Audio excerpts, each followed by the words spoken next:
How do, everybody? Today we're going to be putting a gate together. It's more of a man gate, but it's a little extra wide. It's almost 6 feet. We're going to put that down at the end by our barn. I'll walk you through the process the way I do it, and we'll see what comes of it. And down in the comments, tell me what you think it started out as, because I do a lot of upcycling. I take old stuff, reuse it in a different way or whatever, because it's cheaper. The farmer in. Liddell. The farmer in. Liddell. Hi-ho, da dirty do, the farmer in. Liddell.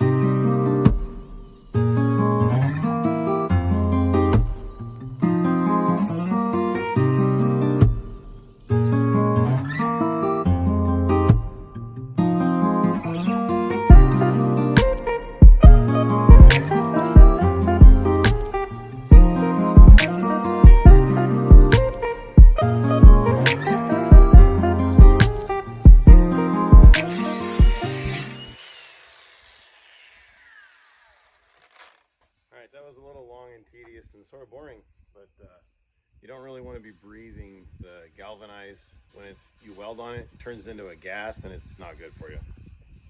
So we ground it all off where it's going to get welded.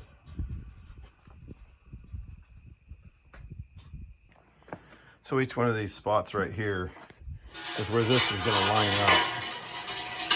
It'll probably overhang, and then I'll just cut them off. Anyway, we'll put it over here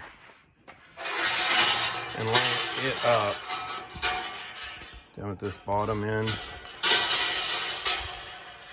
and then all the way up and across the top, and then we'll come back in and weld it along here too.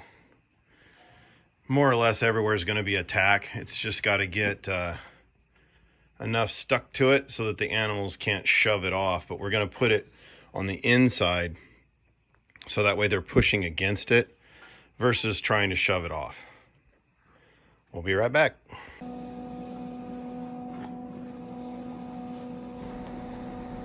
I apologize about the fan. It's on the welder. It's really loud because the phone happened to be right next to it.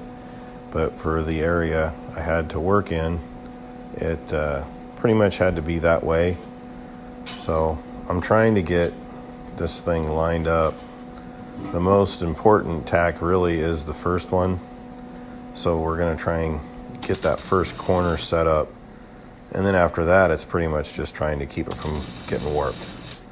But follow along. Here we go.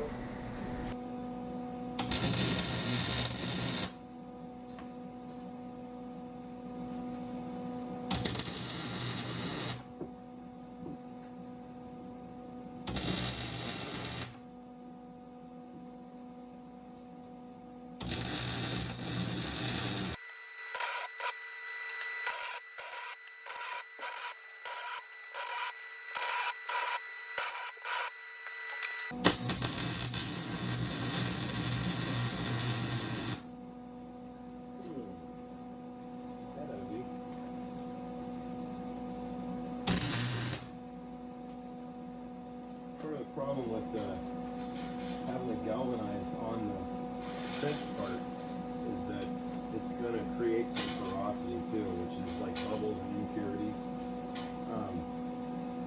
We're going to deal with it, but it's kind of also where the farm weld term came from. A lot of times it's not clean, very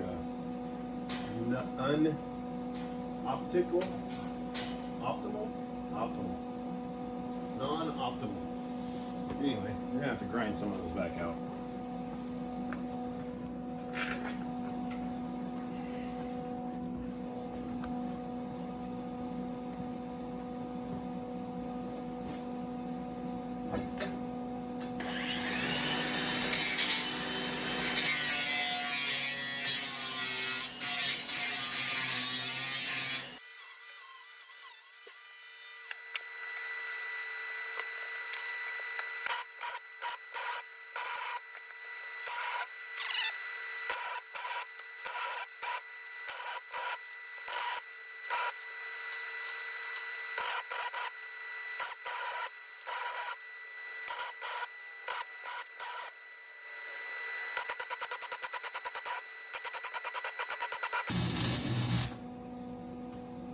Hold on. And I think what we're going to do is go across this tube first instead of going across the top, because as it gets hot, it's going to want to warm up. And I'd really rather have it lay as flat as possible because it's already kind of bridging over a little bit.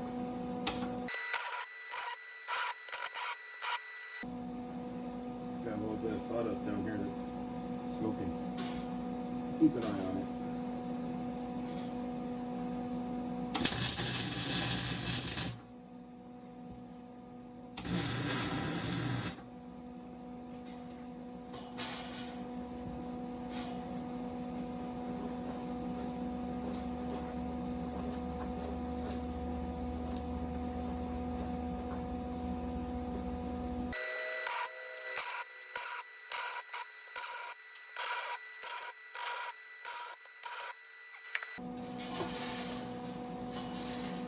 I think we're going to have to keep an eye on that for a while.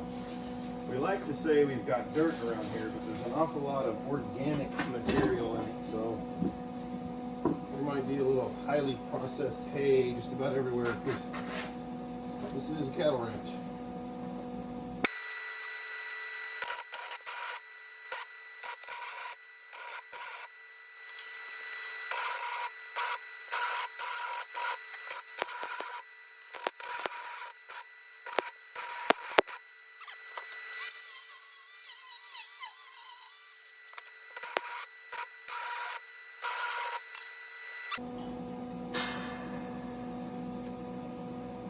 I gotta go get a different blade for the grinder and I'll be right back.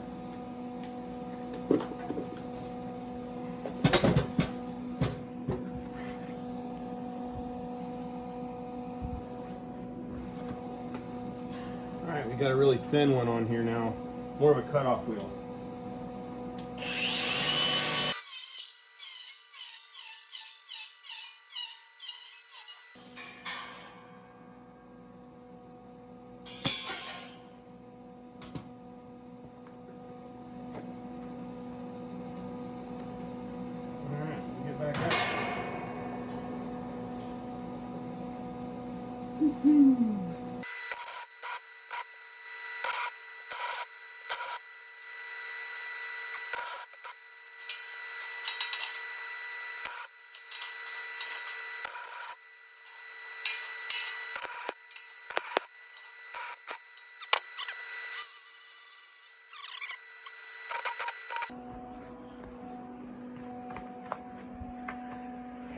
The gases bubble out and you get these pinholes. That one's not really a pinhole, that's pretty big. Anyway, so your weld is essentially hollow, and that ain't gonna hold. We'll get that cleaned up and I'll meet you right back here. And there it is, all more gooder and stuff. These welds aren't all perfect, but they're gonna do for a gate. All right, I'm gonna see if I can video this. We'll see, I don't know, doing it one-handed might be weird.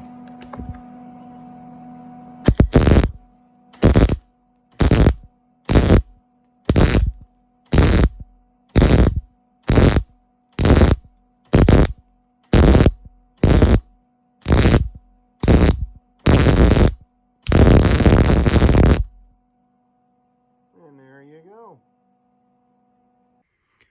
Hey guys, we were going to show putting this fence, or the gate rather, on this fence, but it's been so smoky and nasty that I really haven't been working outside much. So I just thought I'd drop this video to keep you going. Little something something. Anyway, we'll finish up the last one and we'll drop that on Saturday.